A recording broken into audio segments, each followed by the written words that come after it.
Bienvenidos nuevamente, gracias por estar del otro lado sosteniendo la participación. En esta oportunidad vamos a seguir trabajando con el modelo social de la discapacidad.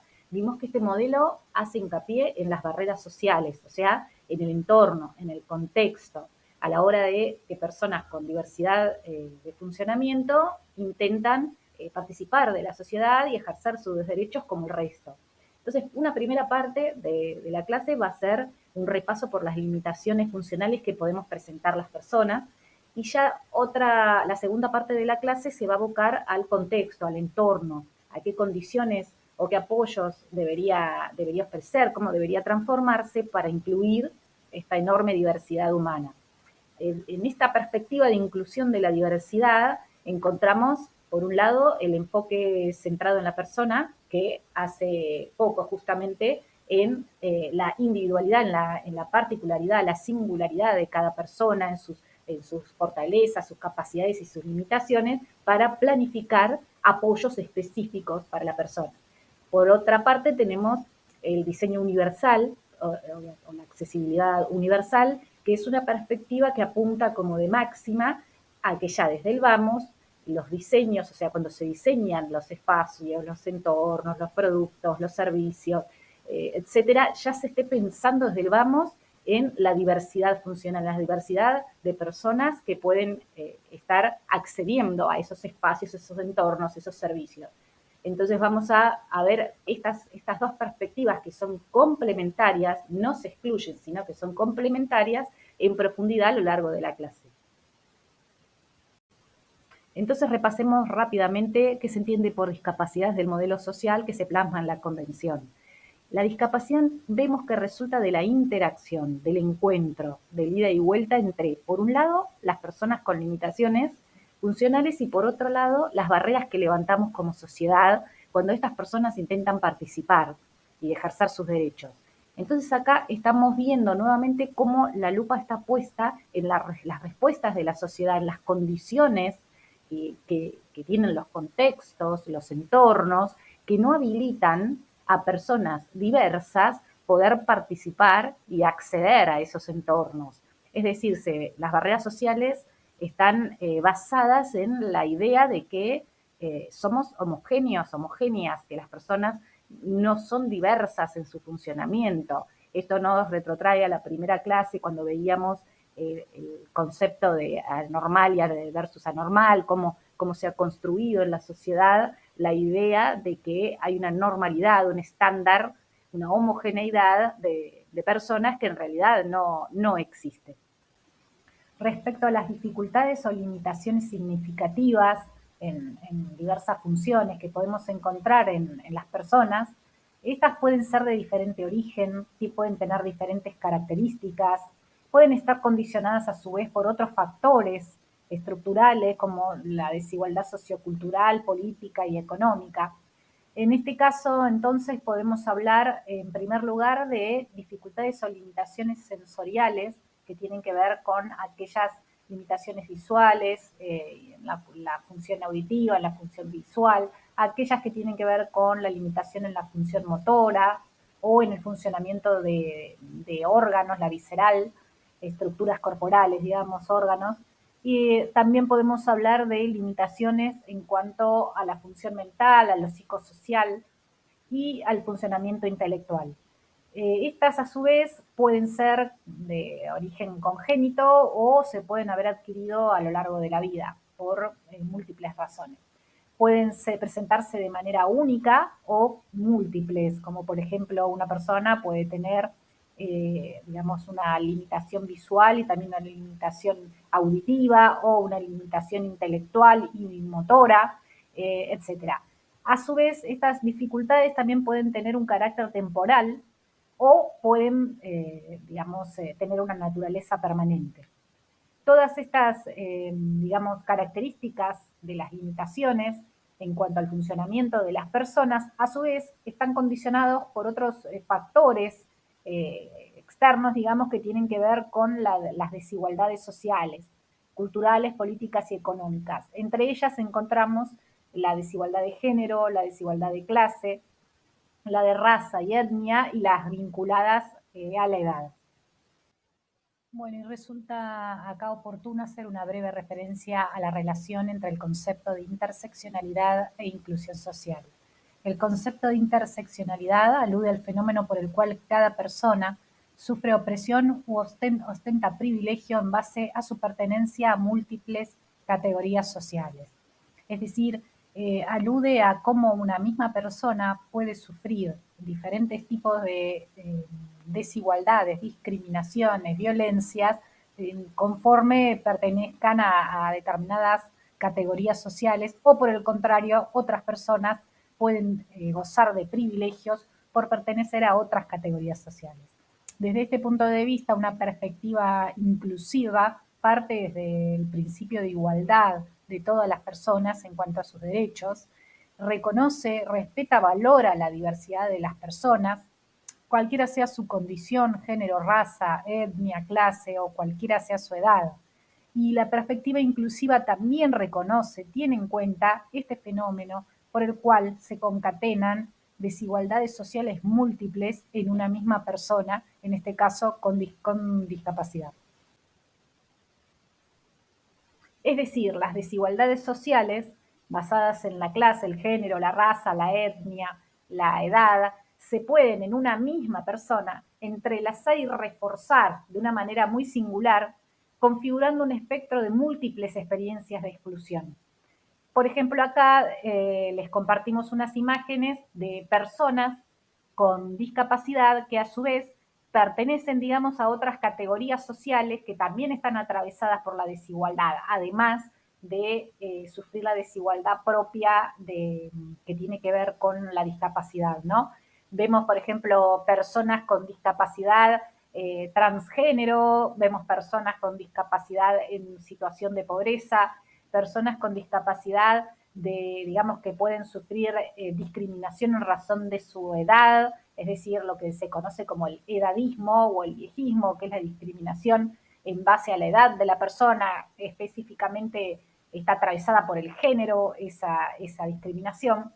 Vemos también cómo pueden concatenarse y reforzarse estas desigualdades según diferentes categorías como la clase social, la pertenencia a un grupo, a un pueblo originario, la pertenencia a una raza, la edad de la persona, el género de la persona, etcétera. Bueno, y estamos viendo acá la gran complejidad que tiene el tema de la discapacidad, porque fíjense, tiene tanto aspectos individuales, o sea, personales, como aspectos que trascienden a la persona, que tienen que ver con su pertenencia a una clase, un género, a una raza, a una etnia, que tienen que ver con la edad, el grupo etario al cual pertenece. Cada una de estas categorías, a su vez, puede conllevar desigualdades sociales que se superponen a aquellas relacionadas con la limitación funcional específica que puede tener una persona. Entonces, en este interjuego de los factores individuales, personales, que a la vez están determinados o condicionados por factores sociales más contextuales, en este interjuego con las barreras que se oponen en el acceso y en el ejercicio de derecho, surge una experiencia de discapacidad muy singular, que a la vez, como vemos, es multidimensional, no se vincula solamente con aspectos individuales, personales, también se vincula con el contexto en el que se encuentra esa persona. Por eso hablamos de un abordaje situado, de un análisis situado, en el sentido de que una persona, su situación está condicionada por una cantidad de factores que no solo tienen que ver con cuestiones individuales. Y en este abordaje situado es desde el cual se separa, digamos, el enfoque centrado en la persona a la hora de planificar los apoyos. Ahora bien, el enfoque centrado en la persona para la planificación de apoyos se enmarca en los derechos contemplados en la Convención de los Derechos de las Personas con Discapacidad, específicamente en lo que tiene que ver con la promoción de la autodeterminación, de vivir de manera independiente. En el artículo 19 de la Convención se hace clara referencia al derecho de las personas con discapacidad, en igualdad de condiciones con las demás, a vivir de forma independiente, elegir dónde y con quién quieren vivir, de vivir en el seno de su comunidad, de participar y ser incluidas, de evitar por todos los medios su separación de la comunidad de origen.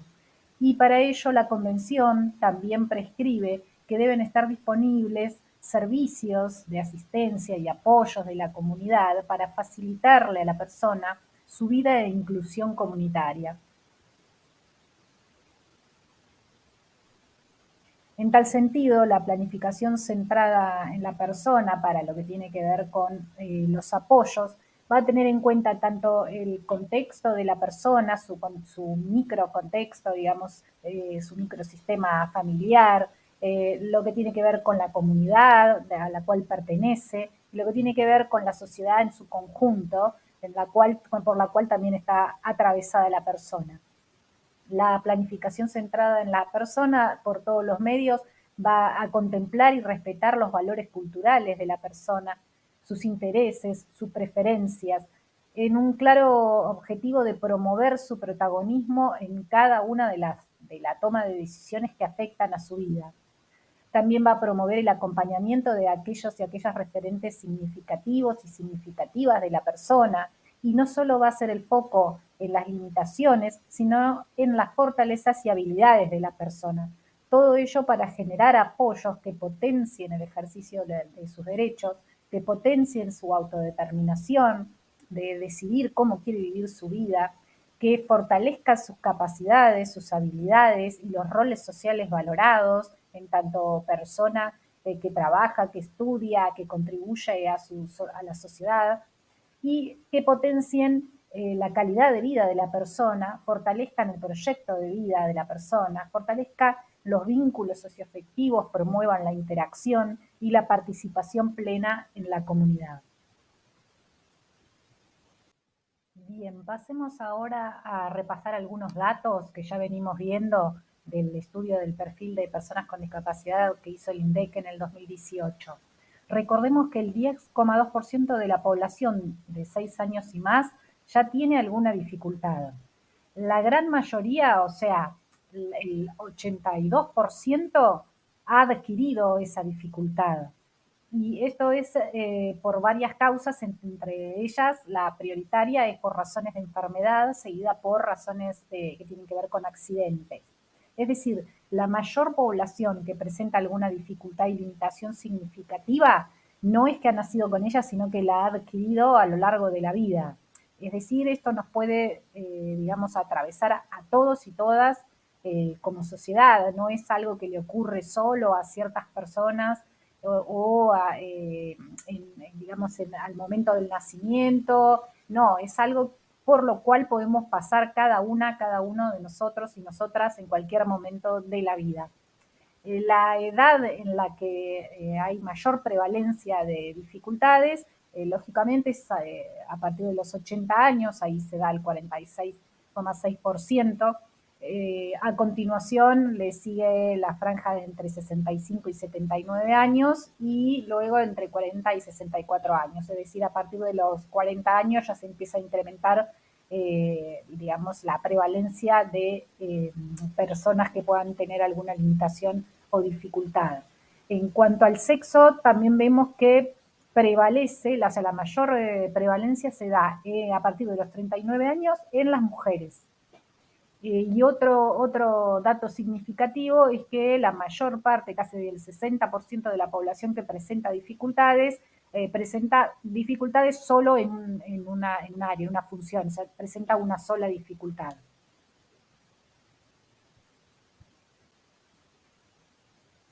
Ahora pasemos a algunas definiciones operativas. Estas limitaciones o dificultades en interacción con el medio pueden afectar las posibilidades de desenvolvimiento y vida diaria de la persona. Las personas con discapacidad visual encuentran limitaciones que pueden ser parciales o totales relacionadas con la agudeza visual o con el campo visual, con la motilidad ocular, la visión de colores o profundidad, etc. El 13,7% de la población que presenta una sola dificultad está justamente representada por las personas con discapacidad visual. Las personas con discapacidad auditiva pueden tener deficiencias en la audición, ya sea de forma unilateral o bilateral, puede ir desde una sordera profunda o leve a una moderada. En este caso, entre la población con una sola dificultad, las personas con discapacidad auditiva están representadas en un 11%. Estas limitaciones de las que estamos hablando pueden generar dificultad en la comunicación en aquellos contextos que no son inclusivos, es decir, que no son accesibles, que colocan barreras para la comunicación. Respecto a las personas con discapacidad motora, sus limitaciones están vinculadas con el movimiento corporal, ya sea con la iniciación, modificación, con el control de los patrones de movimiento y posturas voluntarias. Este tipo de dificultad en la población está representada en un 25% dentro de la población que presenta solo una discapacidad. En cuanto a las causas que pueden adquiridas, que pueden haber desencadenado estas limitaciones, podemos encontrar diversas, pueden ser de origen traumático, es decir, por un traumatismo de cráneo, puede ser debido a un accidente cerebrovascular, a daños neurológicos, a enfermedades, etcétera. Y las limitaciones, digamos, motoras pueden implicar una debilidad muscular parcial, una paresia o ya una parálisis total o una plejía. Respecto a las personas con discapacidad visceral, las limitaciones o dificultades tienen que ver con el funcionamiento de órganos o estructuras corporales, incluidos podemos incluir entre ellos el sistema cardiovascular, el hematológico, inmunológico, el respiratorio, digestivo, metabólico, endocrino y genitourinario.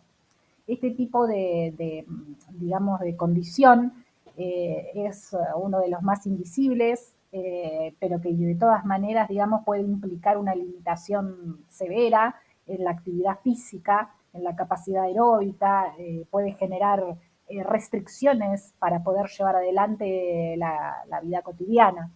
Entre ellas podemos encontrar las insuficiencias renales, las insuficiencias cardíacas vinculadas con cardiopatías isquémicas, que justamente restringen la capacidad aeróbica de la persona, pueden generar disnea, limitan la actividad física de la persona. También podemos encontrar, digamos, dificultades o deficiencias en el sistema genitourinario. Una de las más conocidas es la vejiga neurogénica, que pierde, digamos, la función de control, o sea, genera incontinencia, retención debido a un daño neurológico. En cuanto al sistema respiratorio, tenemos las insuficiencias respiratorias de tipo obstructivas o restrictivas. En ambos casos restringen la actividad física, generan disnea, o sea, limitan las posibilidades de movimiento de la persona o de estar de pie durante mucho tiempo y otras actividades en las cuales es necesario movilizarse. En cuanto al sistema digestivo, tenemos las insuficiencias y metabólico, tenemos las insuficiencias hepáticas, las diabetes, las pérdidas de funciones relacionadas con la ingestión, la digestión, la defecación, etcétera. Pasando a las personas con discapacidad mental psicosocial, van a tener limitaciones en lo que tiene que ver con los procesos cognitivos, afectivos y del comportamiento. Digamos, este tipo de dificultades pueden restringir las actividades de la vida diaria, la posibilidad de trabajar o de estudiar, de relacionarse con las otras personas, de poder cuidarse a sí misma, etcétera. Y algunas, digamos, condiciones que pueden generar estas limitaciones significativas en el funcionamiento mental pueden derivarse de cuadros como la esquizofrenia o la psicosis o una depresión mayor, un trastorno límite de la personalidad. Todas estas condiciones limitan el desarrollo de la vida cotidiana de la persona.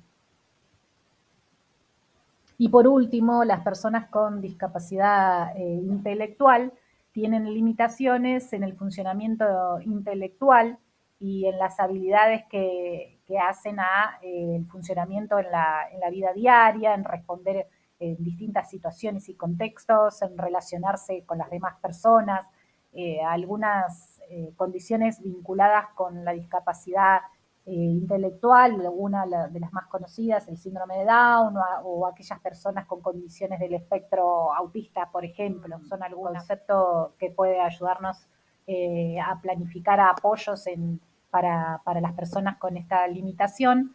Es el concepto de conducta adaptativa o de habilidades adaptativas, que son el conjunto de habilidades prácticas sociales y conceptuales que las personas vamos aprendiendo conforme nuestra edad y nuestro contexto sociocultural y nos permiten funcionar en la vida diaria, afrontar diversas experiencias en el día a día con autonomía, cuidarnos a nosotros, a nosotras mismas, relacionarnos con el resto de las personas.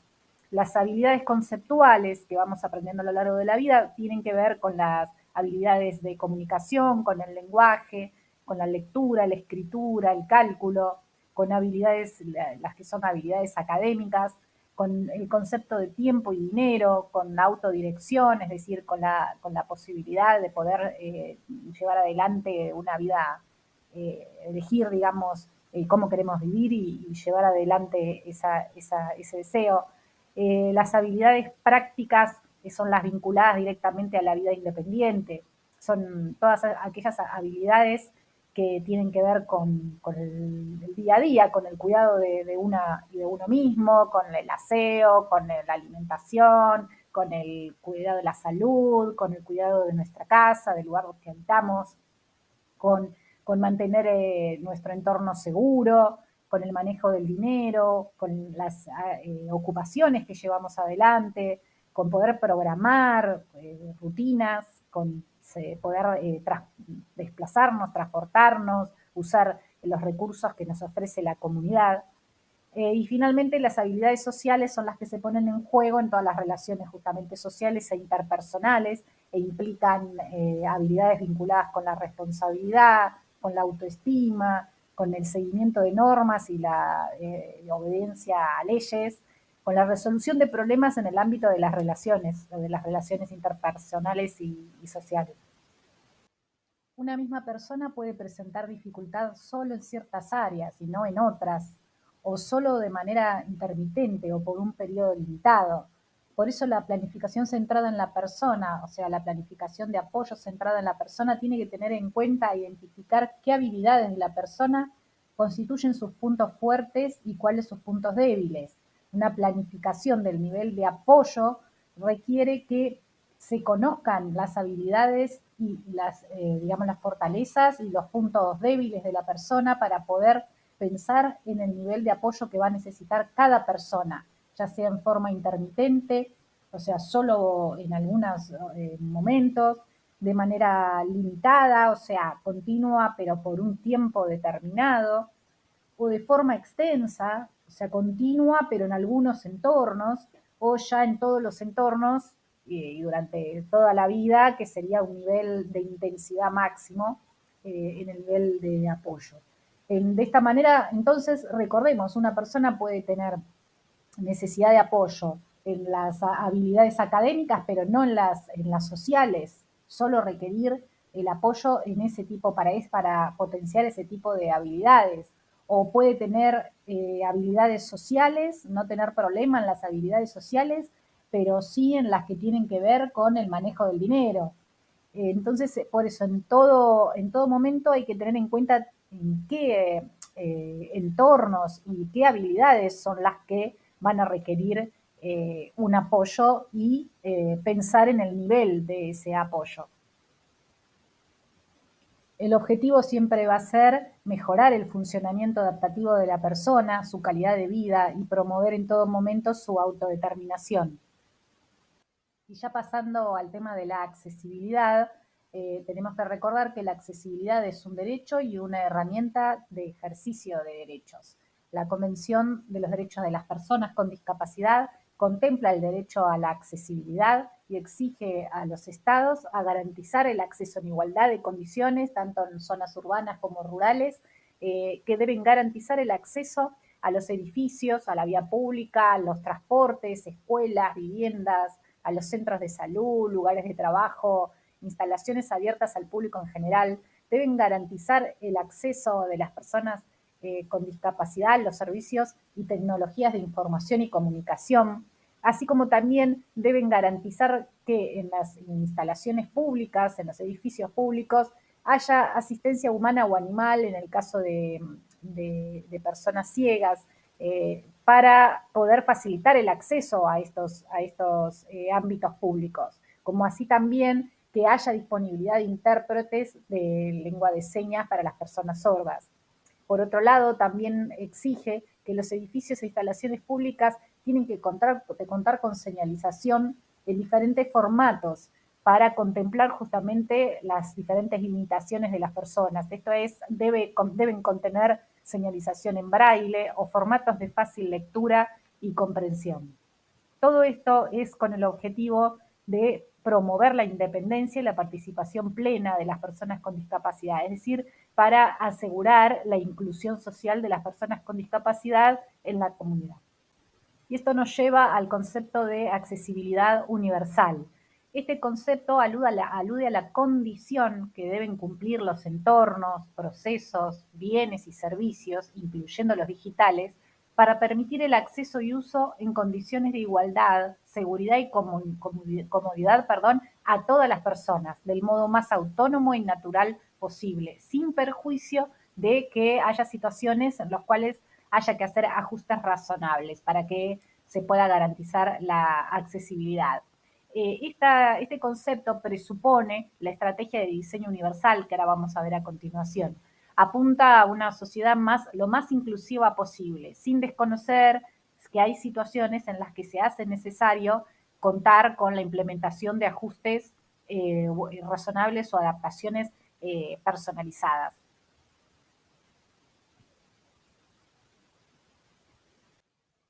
Tomando el concepto de diseño universal, vemos que comparte con el de accesibilidad universal el reconocimiento de la diversidad de las personas.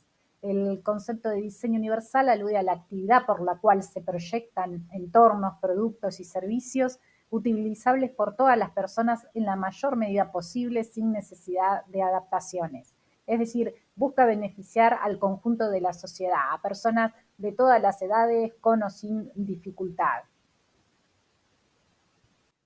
Ya retomaremos el concepto de diseño universal y vamos a ver los principios del diseño universal, pero ahora les invito a ver algunos ejemplos de accesibilidad universal, en este caso accesibilidad física, que son las características de los entornos y otros elementos que permite a personas con diferentes necesidades de movilidad poder utilizarlos. Y entre estas características encontramos las rampas en la vía pública, en los edificios, en los transportes, los baños accesibles, o sea, con agarraderas, con vanitoris a la altura de una persona que esté en silla de rueda y que también puede ser utilizado por cualquier otra persona. Es decir, una serie de características que tornan utilizables a estos entornos o a estos servicios y elementos a cualquier persona, no importa si tiene una discapacidad física o no.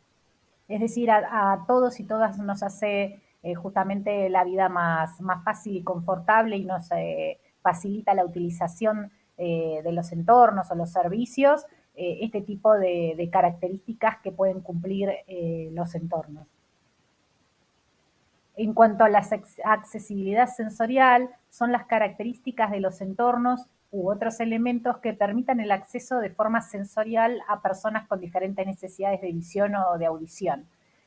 Básicamente nos referimos a las señalizaciones, en los semáforos, en las señalizaciones de alertas luminosas y sonoras para poder ser accesibles para personas ciegas o personas sordas, los pisos podotáctiles que facilitan la orientación de las personas ciegas y otorgan seguridad en los desplazamientos, el braille en las barandas, por ejemplo, acá tenemos un ejemplo de braille en una baranda de un subte, o por ejemplo en la botonera de un ascensor o en la cartelería. Justamente eso, el Estado en los organismos públicos debe contar con señalización que también esté en braille para que poder ser percibida por personas ciegas.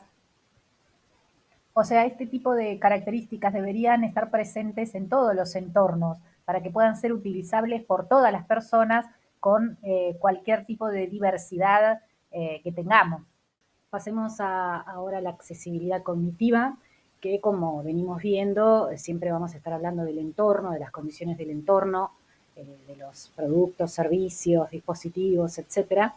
Y en este caso se hace hincapié en que sea accesible para personas con diversas características cognitivas o con diverso funcionamiento intelectual, es decir, que sean de fácil comprensión y uso.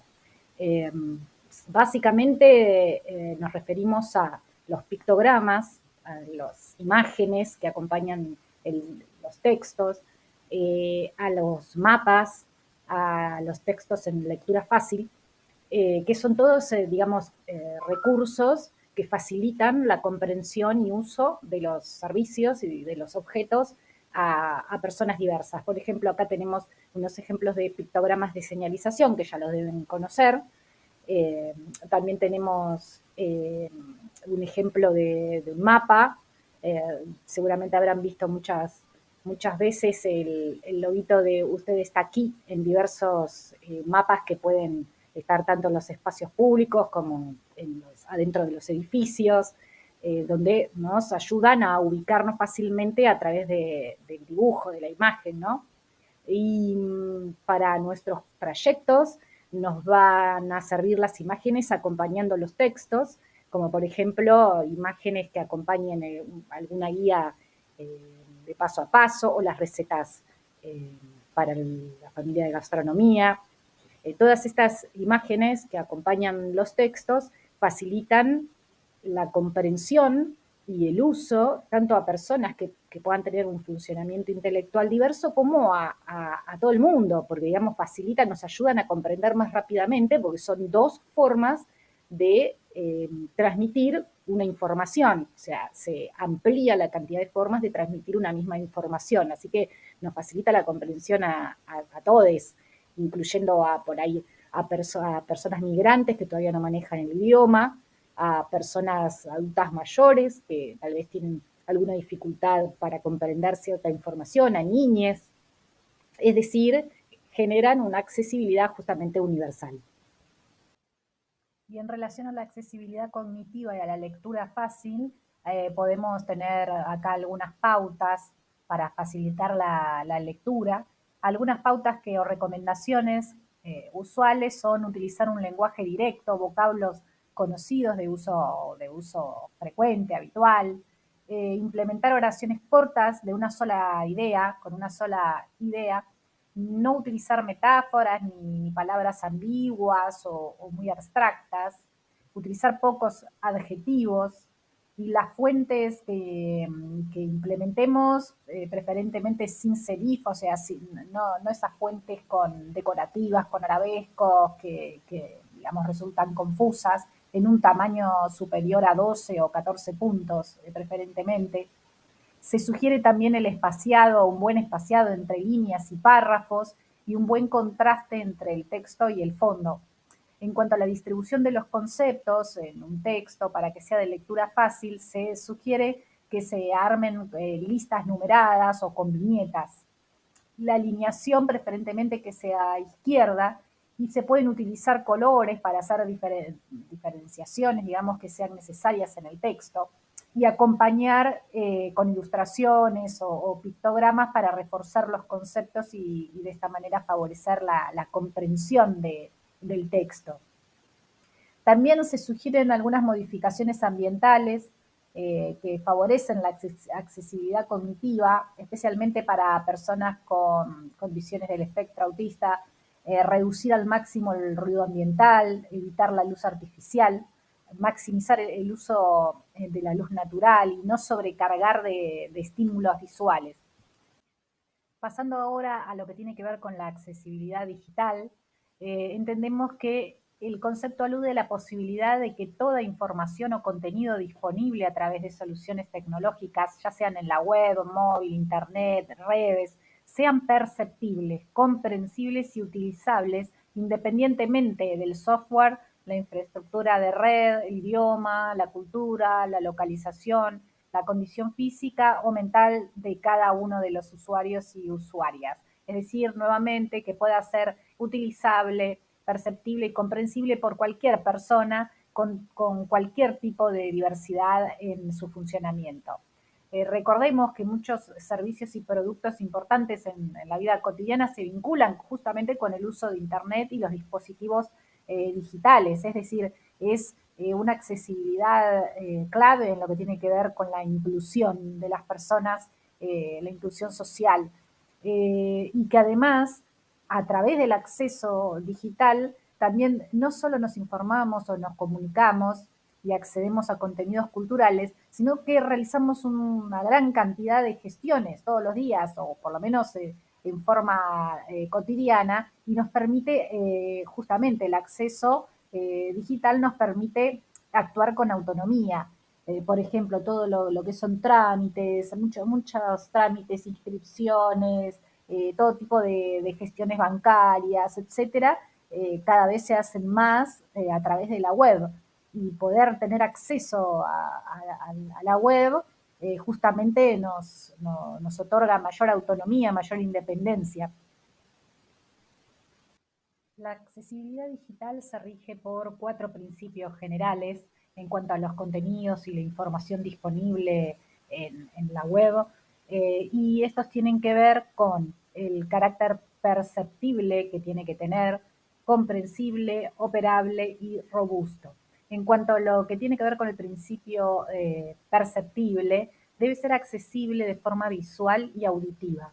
Es decir, debe brindar alternativas textuales a contenidos que no son textuales, como las imágenes o los gráficos, los videos, para que puedan ser capturados, para que puedan ser leídos por los lectores de pantalla que utilizan las personas ciegas. Tiene que ofrecer posibilidades de adaptar el contraste o un buen contraste entre el fondo y el primer plano, la posibilidad de ajustar el tamaño de la fuente para digamos, diferentes posibilidades de visión. Tiene que tener ofrecer una audiodescripción de los videos, justamente para las personas ciegas. Y en cuanto a las personas sordas, deben ofrecer subtitulado y la ventana de intérprete de lengua de señas. En cuanto a lo comprensible, al principio de comprensibilidad, van a ver que también se van concatenando con, digamos, otros principios que venimos viendo, por ejemplo, con la metodología de lectura fácil o la accesibilidad cognitiva, es decir, forman parte son todas dimensiones del mismo campo, digamos, que tiene que ver con la accesibilidad. En el principio de comprensibilidad alude a que los contenidos tienen que ser legibles, tienen que estar ordenados y dispuestos de manera predecible, tienen que ser de lectura fácil, o sea, utilizando lenguaje simple y claro, como ya estuvimos viendo, sin ambigüedades o, digamos, o un nivel de abstracción demasiado alto, y acompañar la información con imágenes para colaborar con la comprensión de esa información. En cuanto al principio de que tiene que ser operable, se refiere a que los componentes de la interfaz y la navegación tienen que ser fácilmente utilizables por la persona usuaria. No importa la tecnología o el dispositivo que esté utilizando la persona, el teclado, las pantallas táctiles o la voz misma, control de voz, o sea, tienen que ser fácilmente operables los componentes de la interfaz y la navegación, y tienen que ofrecer un tiempo suficiente para interactuar con la interfaz. En relación a la robustez, se vincula con que los sitios web y las aplicaciones tienen que ser compatibles tanto con las aplicaciones actuales como con las aplicaciones futuras. Tienen que prever esa compatibilidad y tienen que ser compatibles con todos los navegadores web, los sistemas operativos, dispositivos y también con las tecnologías de apoyo que vamos a estar viendo a continuación. Bueno, ahora pasamos a las tecnologías de apoyo. Vamos a ver los sistemas augmentativos y alternativos de comunicación, los SAC, que están destinados a personas que presentan dificultades para expresarse oralmente o para interactuar mediante la comunicación. Estos sistemas pueden aumentar la comunicación oral, complementarla, digamos, o pueden sustituirla por completo, o sea, pueden resultar una opción alternativa al habla. Pueden ser útiles se utilizan bastante para personas con la condición del espectro autista o personas sordas que tampoco se comunican mediante el habla, que no es en todos los casos, o personas con alguna limitación neurológica o física que también tienen dificultades para comunicarse mediante el habla. Entonces, por un lado tenemos los programas con pictogramas, uno de los más conocidos es el Plafuns, que se puede descargar gratuitamente desde internet. En material complementario les dejamos toda una serie de links con los software para que puedan bajar las aplicaciones, para que puedan explorarlas y bajarlas gratuitamente en el caso que lo necesiten. Este programa, por ejemplo, se descarga, igual que la aplicación de Dictapicto, se descarga en general en cualquier dispositivo, sea una computadora, una tablet o un celular, y trabaja con plantillas de imágenes que son seleccionadas por la persona y se traducen oralmente mediante una voz sintética para justamente favorecer la comunicación. El dictapicto también captura el habla, o sea, el audio, digamos, lo que habla otra persona y lo traduce en imágenes en el dispositivo para la persona usuaria. Después tenemos, por otro lado, los conversores. En este caso podemos ver algunos conversores de texto a audio. El Bibnos es uno de los conversores online, está en línea gratuito, que traduce un texto escrito a un audio, facilitando así poder justamente comunicarse oralmente, obviamente mediante una voz sintética, a una persona que encuentra limitaciones en este tipo de comunicación. El otro es el D-Speech también, y también tenemos conversores de audio a texto, es decir, lo contrario, o sea, que capturan lo que se está hablando en el ambiente y lo traducen a un texto, o sea, especialmente útil para personas sordas. Ahí, entre estas aplicaciones, tenemos el Live Transcribe y el TurboScribe. El TurboScribe es online, así que lo pueden utilizar en cualquier momento, ni siquiera lo tienen que descargar, y transcribe tanto el audio del ambiente, o sea, lo que se está hablando en el ambiente, como videos. Y también tenemos el Speech to Text, que está disponible en Google Play. En general, en todas estas, las que son las apps, se pueden descargar de Google Play. Y el resto son programas o software que se pueden descargar de las páginas que les dejamos en material complementario. Pero me resultó interesante presentarles esta app, Háblalo, se está extendiendo bastante, fue creada por un muchacho argentino, y es muy interesante porque se puede descargar en los dispositivos móviles y permite no solo traducir de audio a texto y de texto a audio, sino que también trabaja con pictogramas, es decir, como que enlaza ahí tanto el recurso de los pictogramas como el recurso de convertir texto a audio y audio a texto.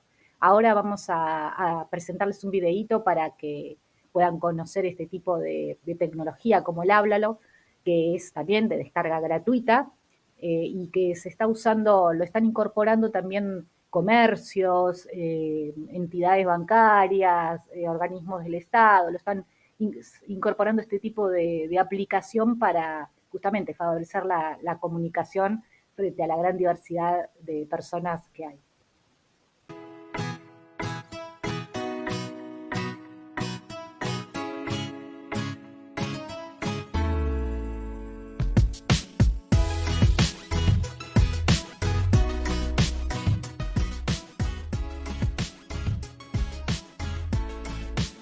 ¿Dónde está el baño? El baño está en el segundo piso.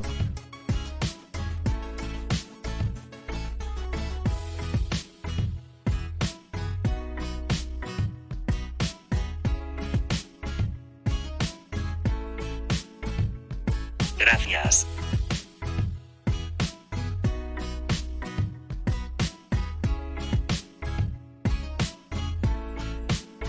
Vamos.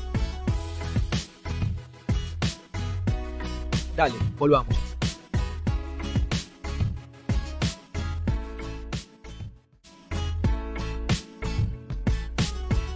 Estoy cansado.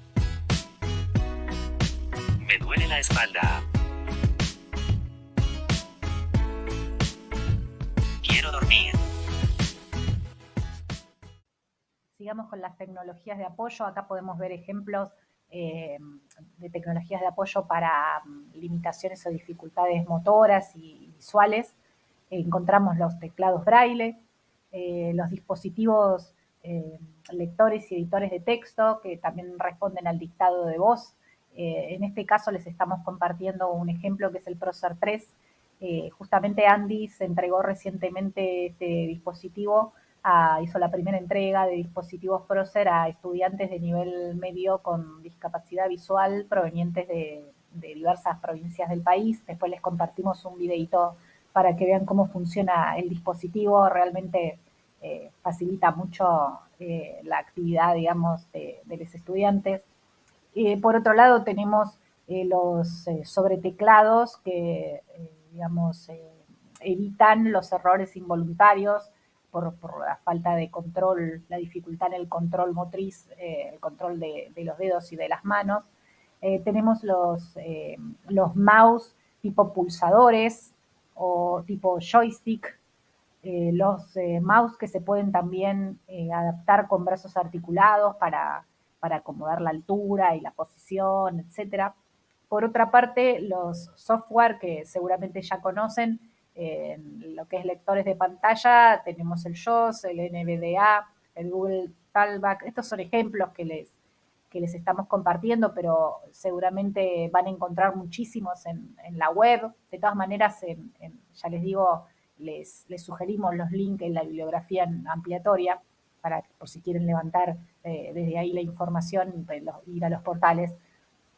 Tenemos el Virtual Keyboard, que es el teclado virtual. Ese también seguramente ya lo conocen, que se pulsan las teclas haciendo clic con el cursor sobre el teclado virtual y que se puede acoplar a un mouse joystick o al head mouse o al enable via cam. O sea, se puede utilizar ese software del Virtual Keyboard acoplándolo con, digamos, mouse que operan, por ejemplo, con movimientos de cabeza o con movimientos oculares o gestos faciales. Después tenemos todo lo que tiene que ver con las aplicaciones o los software, las herramientas de control por la orden de voz, o sea, el reconocimiento de voz y poder operar con los dispositivos mediante la voz. En general están disponibles estas herramientas en cualquier sistema operativo, desde la configuración y de la accesibilidad, ya lo tienen incorporado, digamos, como para poder configurarlo y utilizarlo. En cuanto a los magnificadores, los software por ahí más conocidos son el Orca y el Magnific Glass, ahí justamente los pusimos como ejemplo. Y después, nuevamente, en los sistemas operativos también tienen la herramienta Lupa, así que también se puede utilizar desde el propio sistema operativo de la PC que se esté utilizando o incluso desde el celular. Prócer 3 es un dispositivo que ayuda a las personas con dificultades en el acceso a la lectura a trabajar, estudiar y en tareas de la vida diaria.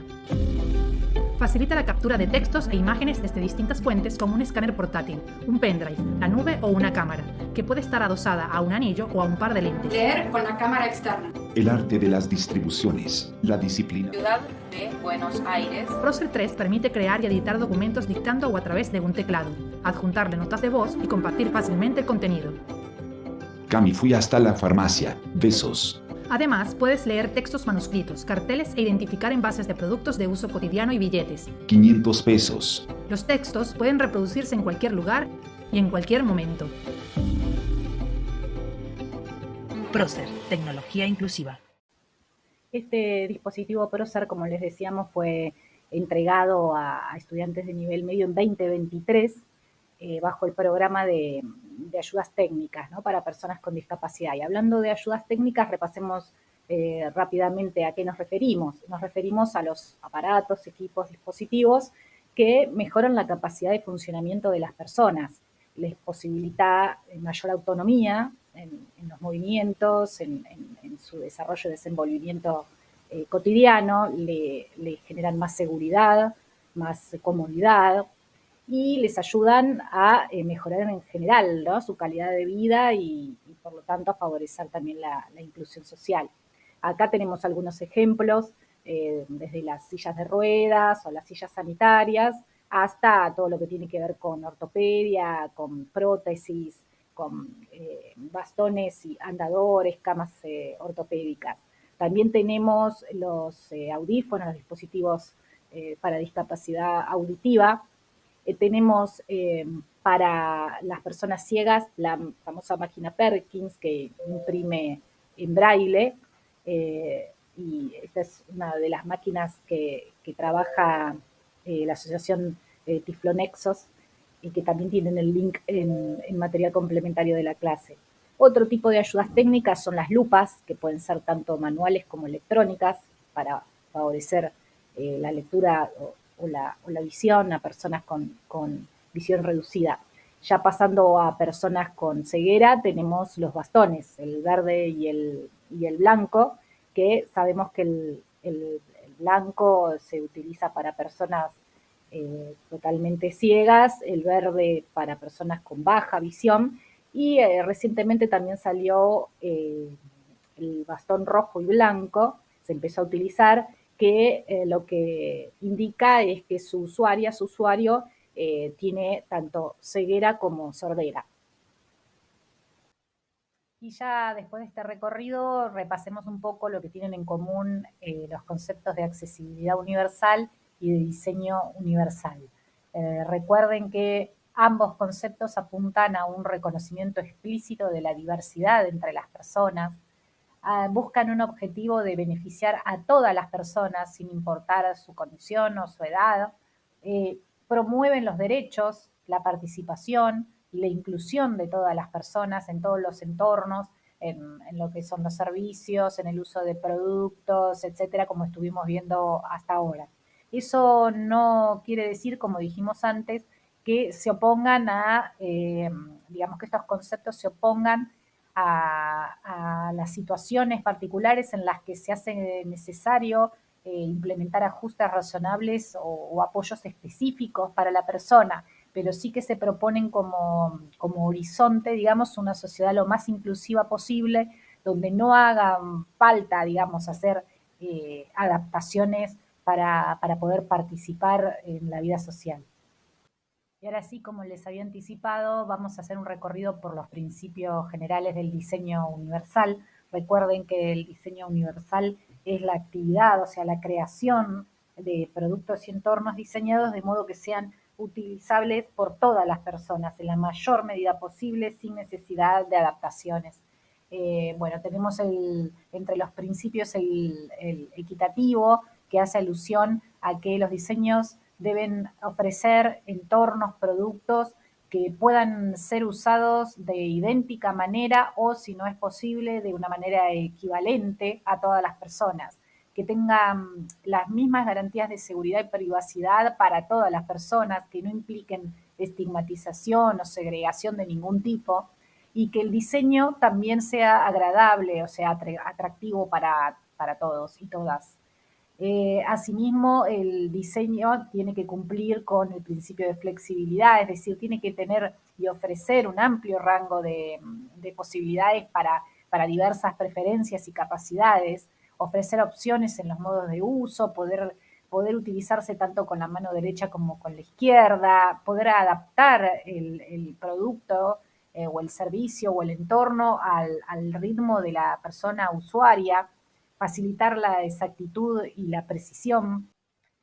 Los diseños además tienen que ser intuitivos, esto tiene que ver con que sean fáciles de entender, de utilizar, tienen que ser funcionales, simples, van viendo cómo se van cruzando, cómo se van complementando los conceptos de accesibilidad universal y diseño universal. ¿Se acuerdan cuando veíamos la accesibilidad cognitiva y qué características hacían a la accesibilidad universal cognitiva? Bueno, ven como acá también se van reflejando en los principios del diseño universal.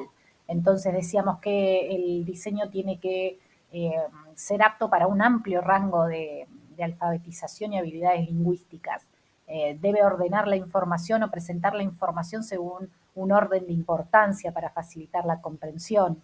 Debe también ofrecer avisos eficaces y métodos de respuesta durante y después de la tarea.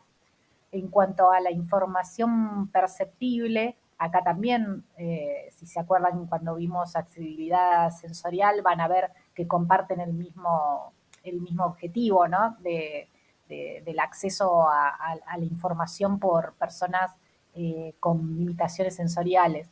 Entonces los diseños tienen que presentar la información esencial de modo redundante y por diversos medios, gráficos, verbales, táctiles, o sea, acompañar redundante en el sentido de también acompañar con gráficos. Tiene que ser compatible con técnicas y dispositivos utilizados por las personas con limitaciones sensoriales, o sea, con lo que son las tecnologías de apoyo. El principio de tolerancia al error se refiere a minimizar los riesgos del error o consecuencias adversas de acciones involuntarias o accidentales. Pensemos especialmente en personas que tienen dificultades con la motricidad, con el control de los movimientos. Poner más accesibles, o sea, ofrecer de manera más accesible aquellos elementos que son los más utilizados y cubrir o aislar aquellos elementos que son más peligrosos, justamente para reducir los riesgos y las consecuencias adversas. Advertir de los peligros y errores y dar la posibilidad, o sea, tener características para interrumpir, o sea, para, digamos, garantizar la seguridad del usuario y la usuaria cuando estén utilizando el producto o el entorno. Otro de los principios es el de bajo esfuerzo físico, es decir, deben proveer un uso eficaz, pero con el mínimo esfuerzo posible, permitir mantener una posición corporal neutra y ofrecer la posibilidad de, digamos, utilizar las fuerzas solamente para lo necesario, es decir, que sea operable con un nivel de fuerzas razonables, minimizando el esfuerzo físico continuado o las acciones repetitivas. Bueno, y el último de los principios hace alusión a las dimensiones y a los espacios. Estos tienen que ser apropiados para el alcance, manipulación y uso de todas las personas. No sé si se acuerdan cuando vimos en la clase de la formación profesional, en lo que tiene que ver con la inclusión laboral, que vimos las barreras que pueden estar en el entorno laboral relacionadas con el espacio, con el mobiliario, con la altura de los elementos de trabajo, digamos que pueden resultar inaccesibles para una persona que está en silla de ruedas. Bueno, justamente a esto hace alusión este principio, en tanto lo que tiene que ofrecer es un diseño universal de los espacios, de los mobiliarios, de los productos, es una línea de visión clara hacia elementos importantes para la persona por lo que necesita, digamos, realizar, tanto desde la posición sentada como desde la posición de pie. Se debe poder alcanzar desde la posición sentada o de pie a los objetos que necesita usar la persona de manera confortable. Tienen que ser los productos, digamos, acomodables al tamaño de la mano de la persona, contemplando la diversidad de tamaños y la diversidad de posibilidades de agarre que puede tener una persona, incluyendo personas con dificultades justamente en el agarre de objetos. Y los espacios tienen que justamente tener la opción, ofrecer la opción para personas que necesiten ayudas técnicas, que necesiten, no sé, andadores, bastones, bueno, la silla de ruedas, cualquier, digamos, ayuda técnica que esté precisando, tiene que estar el espacio disponible para poder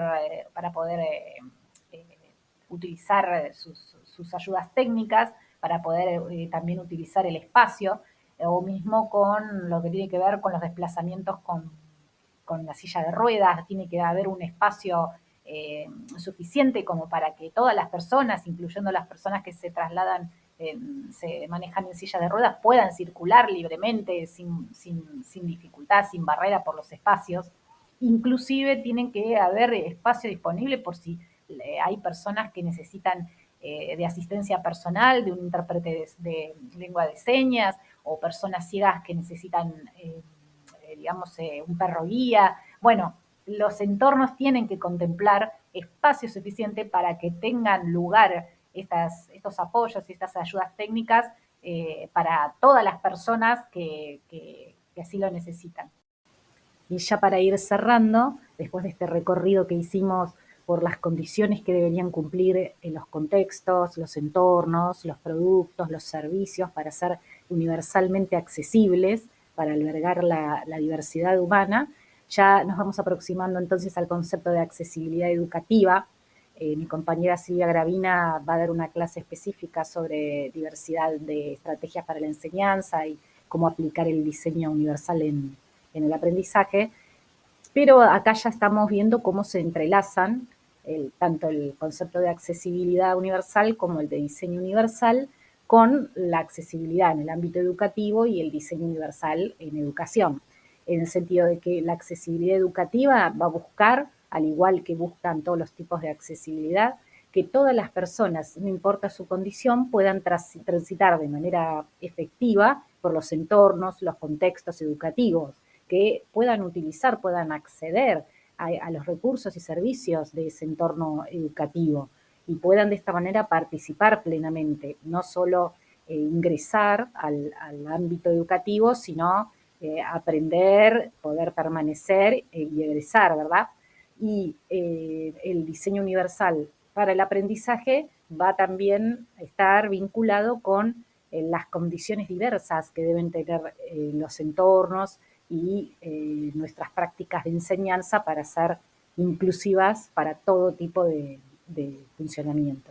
En este sentido, el diseño universal va a apuntar a pensar estrategias de enseñanza que sean flexibles, abiertas, diversas, amplias, es decir, múltiples, que piensen varias formas diversas de transmitir los contenidos, de representar los conceptos, de presentar la información, diversas formas de realizar las actividades y de evaluar.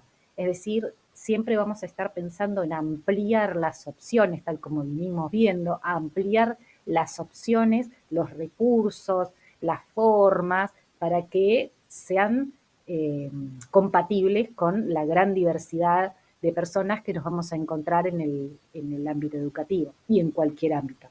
Bueno, ya cerrando entonces la clase, les agradecemos mucho la participación y nos estamos viendo la próxima.